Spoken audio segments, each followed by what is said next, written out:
Hello everyone. তো তোমাদের সাথে একটা জিনিস শেয়ার করবো আজকে। অনেকটা সন্ধ্যা সন্ধ্যা মতো হয়ে গেছে, জানি না ভালো করে দেখতে হবে কি। তাও তোমরা কখনো রাক্ষস দেখেছো? আজকে তোমাদেরকে রাক্ষস দেখাবো, জ্যান্ত রাক্ষস। তো দেখো, এই দেখো পুকুর এখন পুরো শান্ত শিষ্ট ভদ্র আছে। এই যে রাক্ষসের খাবার, শুধু দেখো।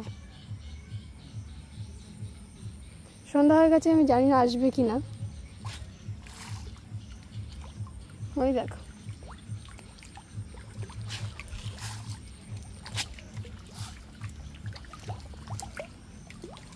পুরো মাত্র জোর হলে 5 মিনিট লাগবে। এক বাটি খাবার দিলাম, এই বাটিটার জোর হলে 5 মিনিট লাগবে খেতে।